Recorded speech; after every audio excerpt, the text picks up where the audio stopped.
Hello and welcome to the channel. My name is Annalisa and this is going to be a Pride Month vlog, week-long.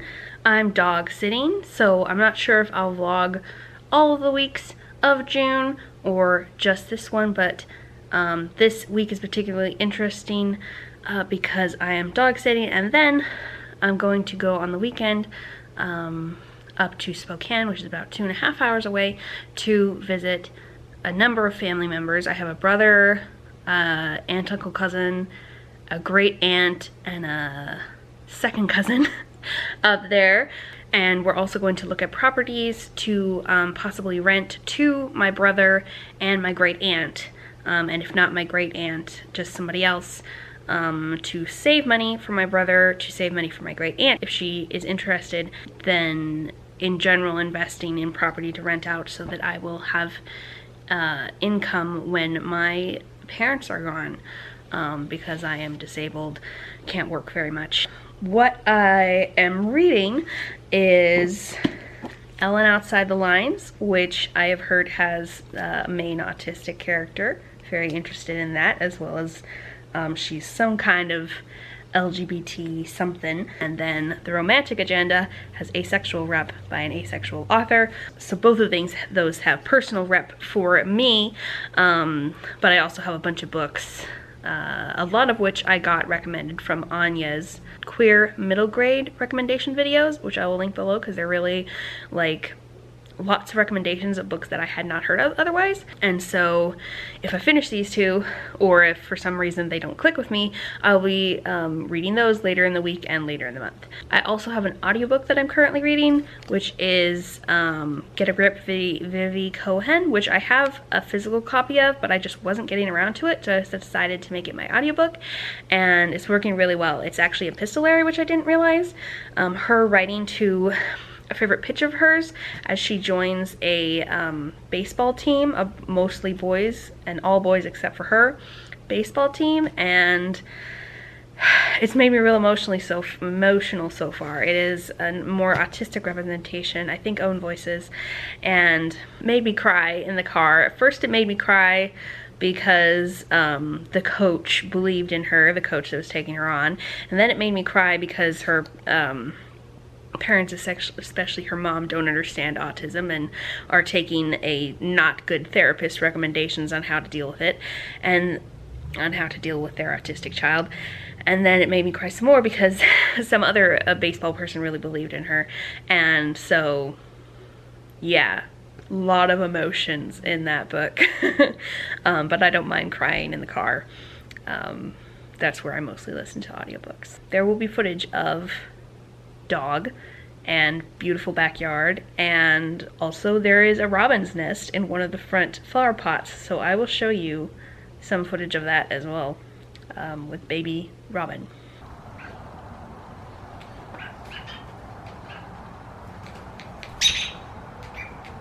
I don't know how well you can see, but right about in the middle of the frame there's a goldfinch. I adore goldfinches.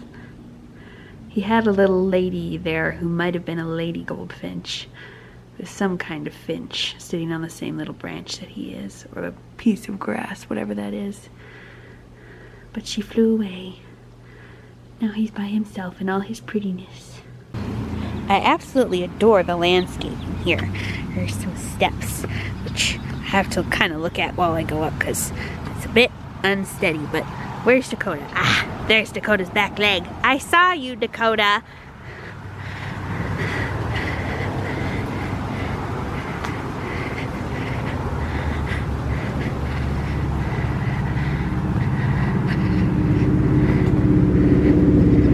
Where'd she go? Dakota! Come here! Look at those gorgeous. These iris are more like wild iris, whereas there's some big floofy iris somewhere else. Oh, and these bachelor buttons. Oh, I love bachelor buttons. There she is. She's being sneaky. You're being sneaky. Sneaky? Yeah, Dakota. She's sneaking. She does not give consent to be filmed right now. Oh, they're gorgeous. Also known as cornflowers. Dang. Oh, I love them so much. They're so beautiful.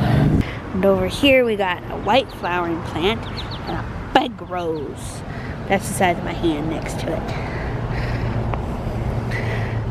We're a little bit earlier than the year, I think, than last year. I made a similar vlog, and there were more roses blooming than this year. I can't remember what those are called, but we have them at our project house too. And that might be a peony bush, or a I don't remember. I love these little things too. They're such a lovely color. And there's lots of snapdragons here, which are some of my favorite flowers. Ooh, look at that one.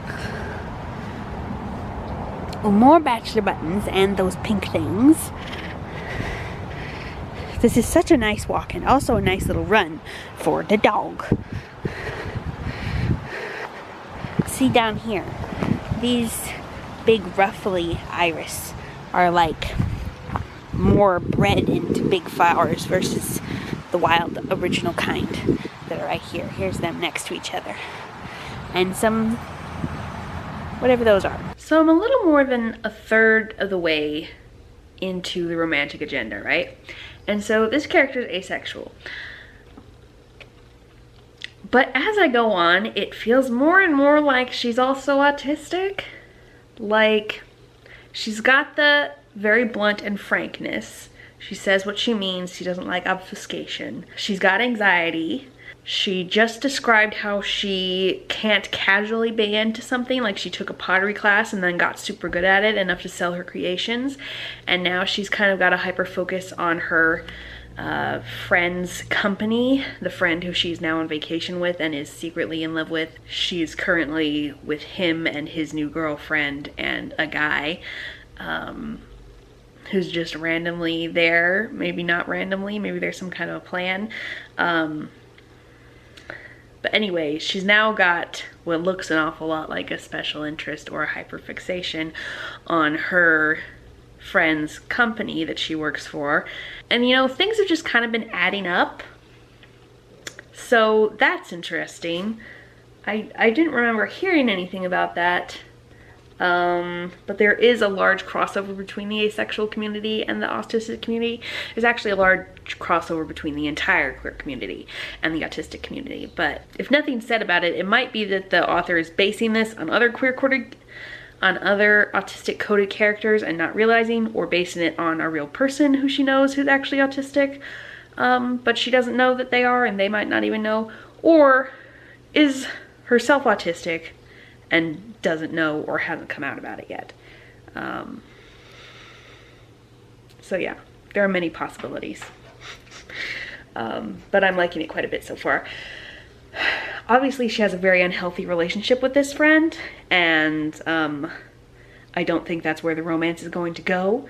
And so that part isn't pleasant, but I am liking the other guy who she is being kind of set up with, and I think is the point of the romance, the actual romance hero, who she is now fake dating to make her appear as less of a threat to her guy she likes' his girlfriend.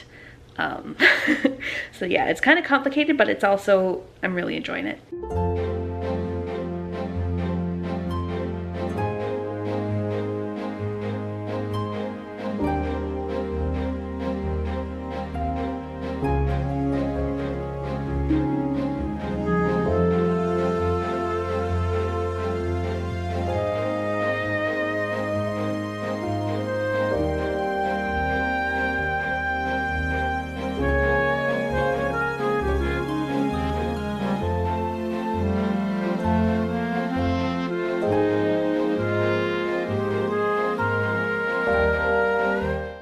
Well, I was gonna film this update outside for some variety, but my back finally settled down and stopped hurting for the first time all day as I'm sitting in this chair. I had been sitting in this chair earlier and I was hurting, so I laid down for a while and that seemed to help. But now I have to sit in this chair and I'm afraid if I get up it will ruin it. So I'm gonna give you the update from the chair. I finished the romantic agenda. This is Tuesday, so yes, it took me about 24 hours to finish this book. A little bit more than that, but that's because I've been dog sitting and I have nothing to do. Actually, the dog wants out, so I guess I am getting up, so I might as well switch chairs. Isn't this a lovely background though? And I'll project a little bit more because there's a road back there and a fountain and a waterfall that's probably fairly loud. So, as the dog, Dakota. I liked the last 2/3 more than the first third because we're moving more into the new romance instead of her not great relationship with her best friend who she has the long-term crush on. It did in fact hurt to stand up, by the way, but now that I'm sad again, it's better. And I really like the new relationship. It's really sweet, and I really like how they get to know each other, and it's a grumpy sunshine pairing, which I enjoy a lot. Forgot to put that in my TikTok video. I decided I'm gonna make some book talk video content for Pride Month because I'm gonna be reading a bunch of Pride books. It is set in the mountains where her rich best friend has rented a cabin for about 5 days over a long weekend with days added on either side. And so it's by a lake, and I really like the cabin in the woods vibes and like this type of stuff they did. They went out on the lake on a boat, and they went for a few walks in the woods, and they went to a vineyard and sat outside enjoying the fresh air and stuff. And that's like my type of vacation. I like woods vacations much more than beach vacations, so I really like that. The setting was really nice. And they talked about asexuality a fair amount. There's a fair amount of educational content, but it makes sense in context of they're both with non-asexual people who don't know much about asexuality until they met these people. Oh, I was gonna start doing star ratings. How about 4.5 for this one? I'll probably put it as a 5-star in Goodreads. I think I'll usually round up, but like here I might use half stars because otherwise I'll just be giving the like almost about 40% of my books end up with 5 stars on Goodreads, and I'd like to like communicate a little bit more discerningly to you. So let's say that The Romantic Agenda by Claire Kahn is 4.5 stars. So today, partly to entertain myself and partly because I needed to, I have gone on an expedition to Walmart. My house is like 15 minutes away, and the Walmart is like 3 blocks away from where I'm dog sitting. So I needed Kleenex and lidocaine cream, and everything is set up very similarly in this Walmart to my home Walmart, except for where the Kleenex are, and I never did find them. I could have asked Associate, but was I gonna do that? Absolutely not. My anxiety was already high from just going shopping by myself. But I did acquire not lidocaine cream like I have at home, and I've recently discovered works pretty well for numbing my back pain, but patches, which will hopefully work pretty similarly, and it was only like $2, so I don't have to feel bad about wasting money on a whole lot of medication that I have at home, but just it would be a waste of gas and time to go get it. Are you a good girl? Yes. Now, I don't know what this face rubbing behavior is about. She tends to do it after she's been outside. She like rubbing the grass off of her face. Oh, did you want belly rubs? Yeah. Okay. Okay.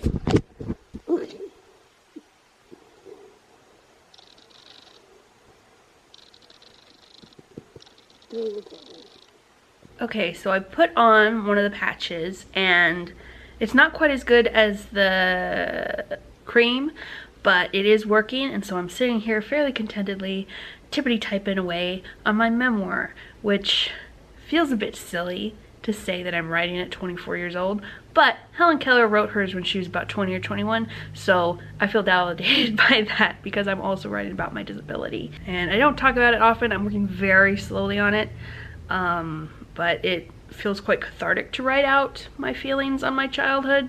and specifically how my disabilities apply to it. So that's really cool. So I took my books back to my house I go once a day to visit with my parents and my cats and to get new things that I might need, because packing for a week is hard. And it's not that far away. So I exchanged the 2 books that I had for Tell Me Again How Crush Should Feel, which is one I got in a recent haul, which is cool. And it is a high school sapphic romance.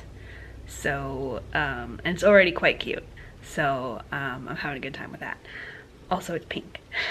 I'm only 50 pages in, but it's set mostly at high school. The author is the daughter of Iranian immigrants specifically, and she meets the new girl at school who is Brazilian,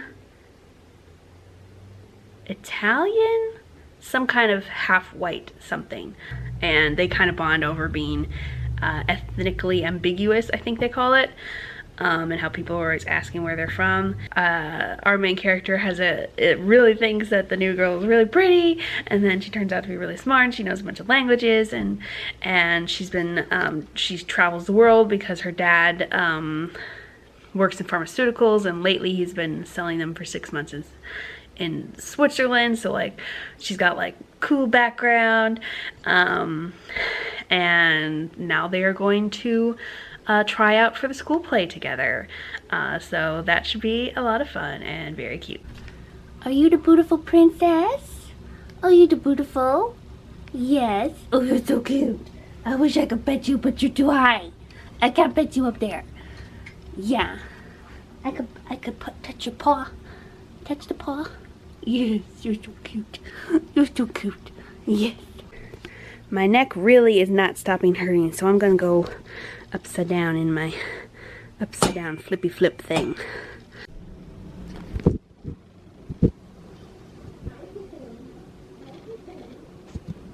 So it's Tuesday morning, and do y'all remember how I was complaining about a certain bug a couple of weeks ago coming in on my cats? Well, look at this. Bumper crop of ticks this spring. Apparently it's because it's rained so much. Ugh. They are dog ticks, but they can also ride on other animals. Check your animals, people. So I realized I forgot to tell you why I'm reading Tell Me Again instead of L Outside the Lines. And basically I posted my TBR on Instagram, and somebody kindly said that L is quite emotionally harrowing. And so I decided that since I had to pause Get a Grip of the Cohen because it was so emotionally harrowing, that I shouldn't read another really emotional autistic rep book so soon. I should switch to something a little lighter.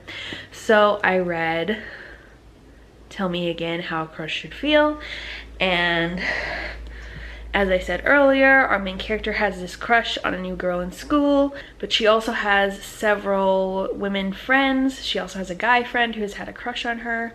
She doesn't get cast for the school play, but she is one of the production assistants and has fun with that.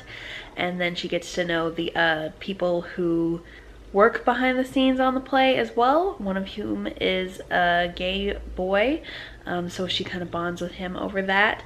And then her friendships all develop, and her relationship with her older sister develops, who she feels like has always been so perfect.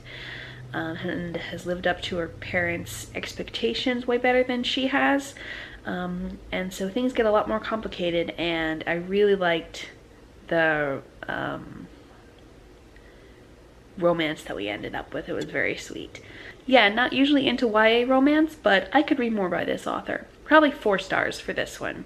I just enjoyed it less than a 4.5 or 5-star read, purely because of my own personal reading taste. So I'm packing up to leave on Friday morning, but I wanted to make a segment on pain medication because I have found that I have become tolerant of ibuprofen. And so I've switched to Tylenol, and lo and behold, it works. So that was why my pain was really bad this past week. It's because the ibuprofen wasn't working anymore.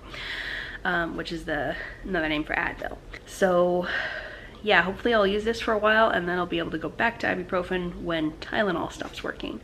That has happened with my allergy meds, but there are a lot more allergy meds to choose from that are like widely available. So I cycled through 4 of those before I got back to the one that I'm on currently that I've been on before, and it's working again. So hopefully that will also work with pain meds. But I also have initial thoughts on Candidly Klein, which I went on Goodreads and found out has only like 150 ratings. So that's cool. It's super underrated and rare. This is a little girl who likes girls, and she is in a poor family with her mom and her grandma living in a house together, and she wants to go to music lessons, 4 weeks of them at a college that's a special program, but it costs $300, and she doesn't have that. So she gets a job at a daycare, a church daycare, and it's still not enough money, and I'm kind of stressed about how she's gonna get enough money, but to pay by the deadline that she has.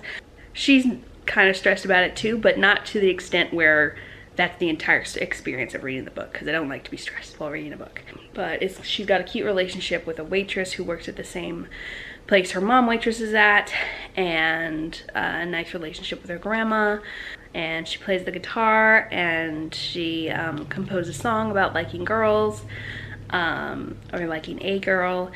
She's met someone at the music program, and I'm really looking forward to the rest of it. It's really cute. Okay people, let's sit and have a chat with some B-roll, because I have some footage from Spokane,